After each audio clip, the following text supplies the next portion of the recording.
Hey guys, so as many of you may know, I'm a big fan of Soul Eater builds, and I have done, I would say, quite many Soul Eater builds in the past, and every time I try to figure out what new thing to do with Soul Eater, and this time I think I figured out one of my tankiest Soul Eater builds yet, and with also one of the highest well, not really the highest, but it could be also a lot higher, and this is with the Rage Vortex of Berserking. However, this build, this skill, this approach has two annoying bugs, which are not a big deal, but I kind of quit this build at level 8 because it was just too stressful playing this build and too much fiddling around, too much like inconsistency, and just I wanted to do league mechanics, and this build is, I think in general, Soul Eater builds are just bad this league because of the league mechanic where you don't find that many monsters and you kind of have to explore a lot with not that many monsters in between. This league is just not for the Soul Eater. But still, I'm gonna talk about this build and about those bugs and how this works, and the numbers I'm gonna show POB numbers right now. Let's say up to 20 million DPS, could be a lot higher as well, and almost 6k life. Which is pretty tanky, and this is like champion, so permanent fortify as well. So yeah, let me talk about two bugs that are really annoying but not a big deal. By the way, Rage Vortex of Berserking attaches to you and it just drains rage. Now, when you gain Soul Eater, you get attack and cast speed. I'm not sure if this is actually correct, but in Path of Building, Rage Vortex Rage Storm has 30 attack rate cap. Normally it would only be for attacks, but this is like not an attack that you keep performing. You use it once and it just spins faster and faster. Well, I guess there are three kind of bugs. Two of those bugs are visuals. So one of the bug, when you gain Soul Eater, in addition to getting speed, not movement speed, just attack and cast speed, your character also grows bigger. And when your character grows bigger, all of your AoEs visually get bigger. What you see in these clips is not always true AoE of Rage Vortex. It's actually kind of small. If I were to show you the true AoE, that's the true AoE. So as you can see, it's very small, but it's still bigger than Cyclone. So visually, the AoE grows bigger, so it becomes hard to tell how close you need to be to enemies to actually hit them. And you leave slam around very quickly. It's very hard to tell if you are close enough to enemies. Are you actually close enough to kill them or not? And that makes clearing kind of annoying because you sometimes miss enemies. You have to go back because you didn't actually reach those enemies. Another part is Rage Vortex should, and I'm not 100% sure, but it should dynamically update its DPS. So if I'm getting a lot of speed, okay, from the beginning, I cast Rage Vortex once. I cast it and it then continues. I can actually sustain it by just Warcrying below 25 rage. There are other methods, I'm gonna talk about them later, but essentially I'm also using Ambush to get 100% crit chance. Just Warcry to get rage, Ambush to teleport to enemies, and then use Rage Vortex, and then just run through enemies with 100% crit chance, because Ambush gives base crit chance.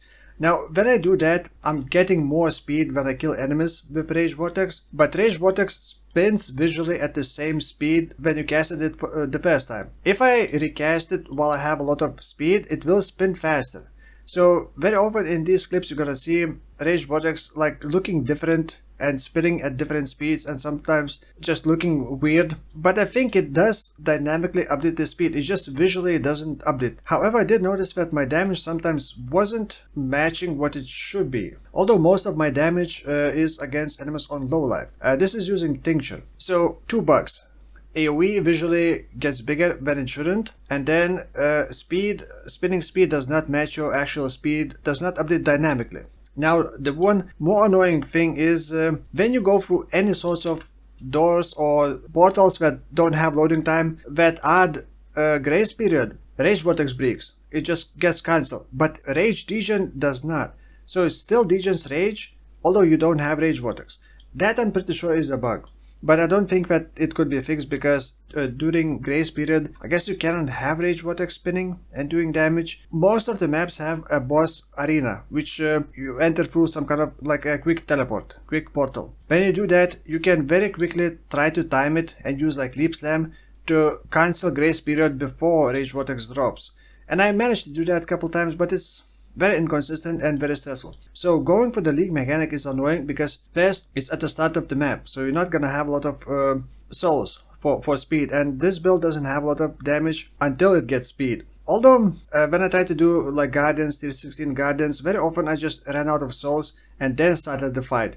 But even then, I could still do them. It's not a big deal. Obviously, it's lower, but I think it has like less than 2 million DPS without souls. Actually, no, it has a bit more than 2 million DPS without souls. So it's still pretty decent DPS even without souls. I tried a couple variations of this. I went with Tincture because I wanted Rage Sustain. And I wasn't sure how much Rage Sustain I need. Initially I wanted to just cast Rage Vortex and just run all map with just one Rage Vortex cast. But actually it's not that bad to just reactivate it. Warcry is instant, and then Ambush is pretty much instant to teleport to enemies. And if you already have souls, your attack speed with Rage Vortex to cast it initially is also going to be very quick. So it's very quick, like less than a second to activate everything. Probably even less than half a second if you are quick. But also annoying part is that sometimes you mess up the combo, you forget to ambush or something happens and you don't teleport and you click the next button, which is Rage Vortex, and then your Rage Vortex for its entire duration will not have ambush, so it will not have good crit chance and crit multiplier. Now the tankiness is actually surprising because I'm using Abyssus. I ran through Uber Lab with no problems. It probably was one of the easier Uber Labs to run while wearing Abyssus, and that was with no life loss. Because I'm not gonna go over how Soul Eater works. If you don't know, there are other videos that I have from previous builds, but essentially you don't want to use the flask after you use flask to gain Soul Eater. And I believe my flask currently lasts for 44 seconds, so I have 44 seconds of Soul Eater. This league didn't really bring anything new for Soul Eater to extend flask duration. There's the unique jewel Adorn, which you could stack magic corrupted jewels that give you 8% increased flask effect, and then Adorn would buff that, but I tried another like setup and it didn't really look much better. Again, like 50-second duration Soul Eater, but a lot more expensive because the jewel is expensive. It wasn't really looking any better. Or maybe I should first talk about how I'm sustaining, what am I doing for rage. So there are a couple methods. One method is to get a charm or a jewel that has a charm modifier.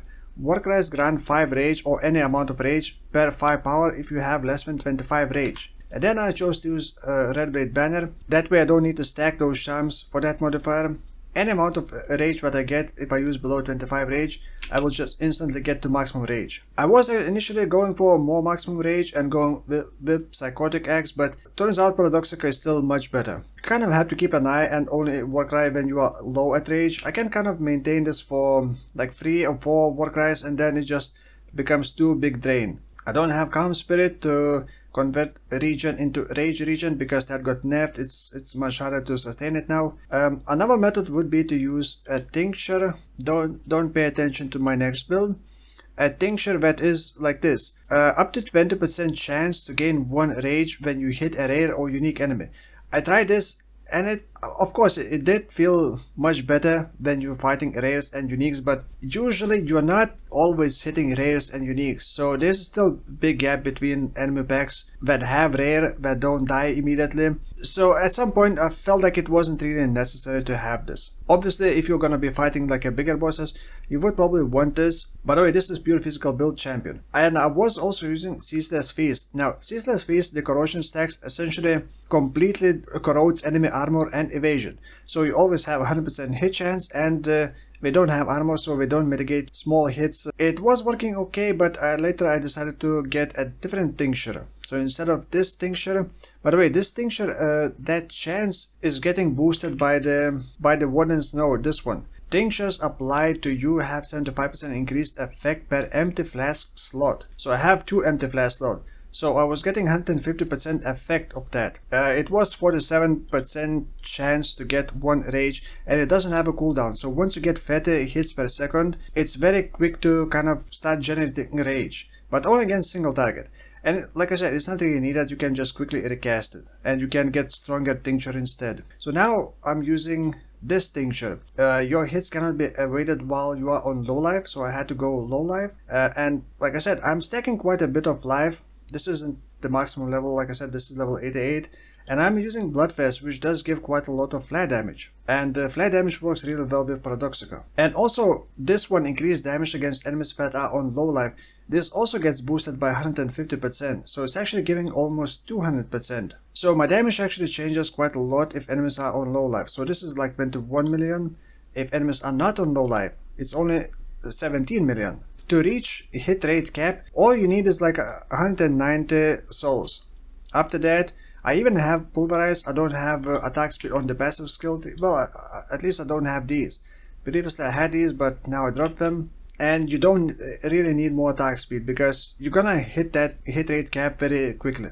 And I'm not sure if PUB is correct. Can you actually bypass it? With Cyclone you could. Cyclone challenge skills don't have a hit rate cap. And multi-strike could also increase it. If I use multi-strike, like you can see, but it can easily bypass Fed. But right now, if I enter more souls, it would not get anything because it's already at the attack rate cap. Now, I had to simulate ambush. Ambush does not get calculated automatically. You could also probably use phase run, but that has a limited duration. I believe it only lasts for a couple of seconds. Actually, I'm not sure. How does... Or maybe phase run lasts until you attack again.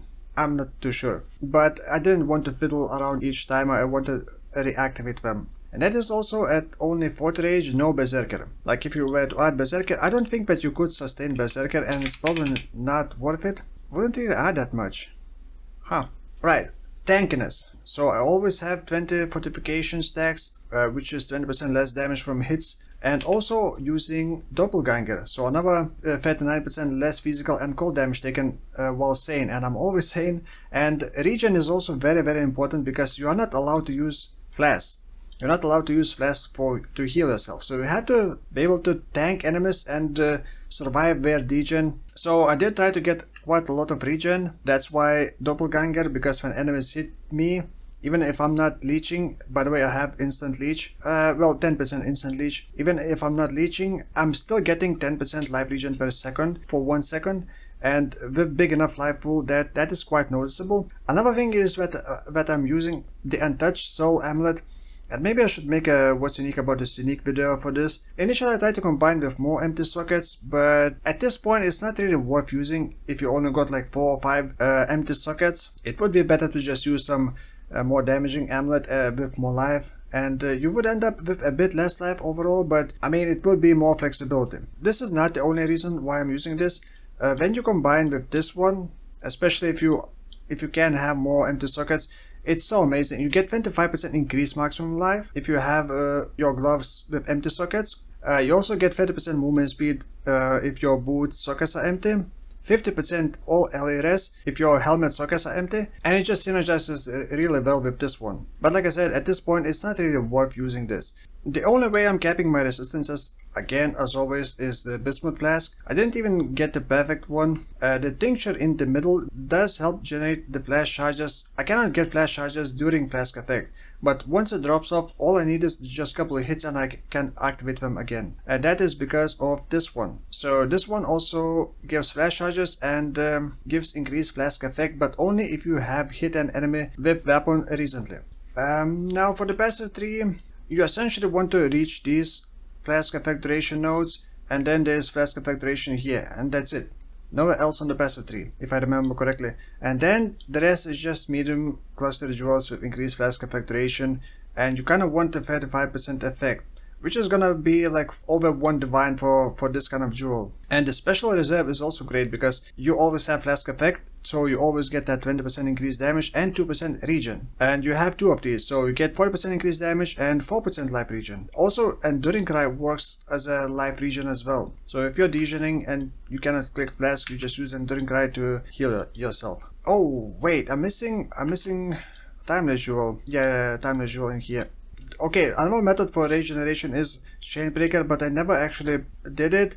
I only tried to plan it, and I'm not sure if it would be worth doing. But Lethal Pride can also roll good things like life regen, Intimidate. Getting Intimidate in here on hit allowed me to drop all these wheels or save 4 passive points, because attack speed is kind of irrelevant because you're gonna reach the attack rate cap anyway.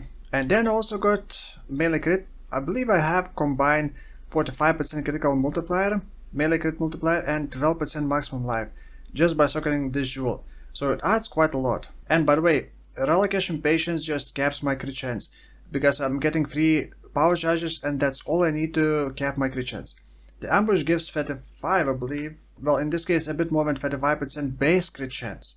So you're starting with some kind of base crit chance. You're getting a lot of it So you're almost at half, at 50% base crit chance. So any sort of increased crit chance is just gonna top you up to 100%. And then you don't even need to get any crit nodes on the passive skill tree. If you put on Abyssus, you already get 123% melee crit multiplier. You could get more crit multiplier on the amulet as well. And I'm using increased crit damage support. Anyway, I've been rambling enough about this for way too long. This probably does not deserve such a long video. My next build is probably gonna be like very standard. You already probably saw it's gonna be Rakalis Fang with the Squire. So it's not really gonna be anything new, but I will try to do the big yes region by using the beast for shovel and going CI. I don't remember when was the last time I played Chaos Inoculation, so it's gonna be interesting, at least for me. So yeah, if you want to analyze this build, I will leave path of building import code in the description. And yeah, that's it for now. Thank you for watching, and I will see you in the next one. Bye bye.